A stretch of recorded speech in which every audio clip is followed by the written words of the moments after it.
অবশেষে সবার অপেক্ষার প্রহর শেষ কইরা তারা আসছে। তাদের আসার কথা ছিল 7টায়, তারা 9টায় আসছে এবং আসার পর কী হইলো, কী নিয়ে আসলো আজকের ভিডিওটা তাই নিয়ে। হ্যালো গাইস, আসসালামু আলাইকুম, দিস ইজ লামিয়া শশী।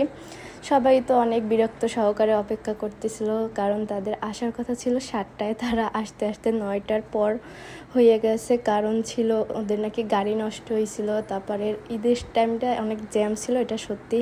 আর এবার ঈদে অনেক বেশি বিয়ের রাশ ছিল, সব জায়গায় আমরা যে জায়গায় গেছি সব জায়গায় অনেক বেশি রাশ ছিল, অনেক ভোগান্তি পোহাইতে হয়েছে। যাই হোক, সব কিছু শেষ করে তারা আসলো। ভাইয়েরা আসার পর বেশিক্ষণ একটা সময় বসে নেয়, কারণ ঈদের আগে তাদের আবার যাইতে হবে, এর জন্য বেশি একটা সময় না বসে তারা চলে গেছে। আর এখানে আমাকে সবাই অনেক বেশি বকাবকি করতেছিল যে তারা এত লেট করে আসবে, আমি কেন বলি নেই, তারা ডিনারের ব্যবস্থা করবে, এইসব নিয়ে আমাকে সবাই অনেক বকাবকি করছে। বাট আমি তো বুঝতে পারিনি যে এত রাত্র হয়ে যাবে, আর ওরাও বুঝতে পারেনি। ওরা আমার রাত্র 7টার কথা বলছে যে সন্ধ্যার পরপরই চলে আসবে, সব কিছু মিলিয়ে একটু ঝামেলা হয়ে গেছিলো। যাই হোক, ভাইয়েরা তাদের কাজ শেষ করে চলে গেছে। আর এখানে আমি একটা মজার কথা শেয়ার করি, এখানে শুধু ওর ফ্রেন্ডরা আসে নাই, পর নিজে আসছে সে একদমই গাড়ি দিয়ে নামতে ছিল না, আর কি নামে নাই। আর এই ব্যাপারটা কেউই জানে না, শুধু আমি জানতাম। পরে অবশ্য আর কি আমার হাবভাব দেখে অনেকেই বুঝছে যে কিছু একটা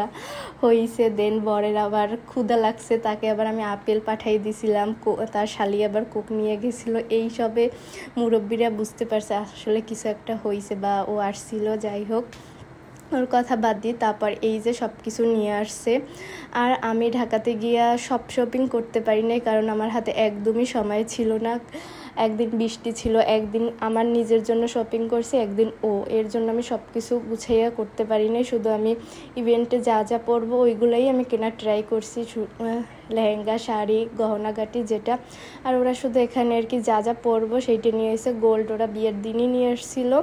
আর এই তো সব কিছু গুছাইয়ে নিয়ে আসছে। আর বাকি সব কেনাকাটা ও নিজেই করছে, বাকি অনেক কেনাকাটা বাকি ছিল, সব কিছু ওর নিজের হাতে নিজে গুছিয়ে করছে। আর একটা মজার ব্যাপার আর কি, বিয়েতে এই যে জিনিসপত্রগুলো দেখতে সবারই ভালো লাগে যে বরপক্ষ দিয়ে কি নিয়ে আসছে, কি নিয়ে আসছে এবং আনে নাই। এখানে একটা মজার ব্যাপার বলতে, আমার সাজানিতে নাকি একটা কাপড় দেওয়া হয়, আমি নিজেই জানতাম না। ওরা এই কাপড়টা মিস করছে, আমার ফুপু বলতেছিল ওই কাপড়টা আনে নাই কেন। আসলে এত কিছুর ভিড়ে মনেও নাই, আর মুরব্বীদের ঠিকই মাথায় ছিল যে একটা জিনিস মিসিং হয়েছে। যাই হোক, সেটা নিয়ে আর বেশি কিছু হয় নাই। তারপরে এই তো সব কিছু গুছাইয়া, আর আমি ডিটেলস ওইভাবে ভিডিও যেটুকুই করছি না কেন আর কি, ভিডিও আপলোড করব বা পরবর্তীতে ব্লগ করবো এরকমের কোনো চিন্তাভাবনাই ছিল না। র্যান্ডম কিছু ভিডিও, এখানকার তো আপনারা কিছু ভিডিও আমি দেখাইতে পারবো, বাট বিয়ের দিন আমার কাছে কোনো ফুটেজই নাই, যেহেতু আমি অনেক ব্যস্ত ছিলাম। বা ইভেন কে আসছে তাও আমি জানি না, কারা আসছে কারা আসে নাই, শুধু আমি আমার ফ্রেন্ডদের খবরই জানি, আদারওয়াইজ অন্য যে রিলেটিভদের খবর আমি একদমই জানি না। এটাই হয় আর কি, আমার ব্যাপারে না, সবার ক্ষেত্রেই হয়। এই তো টুকিটাকি যা দরকার, এখানে ওরা 6টা 3 পিস, তারপরে ব্যাগ, জুতা, আদার যা লাগে সব কিছুই গুছিয়ে নিয়ে আসছিল।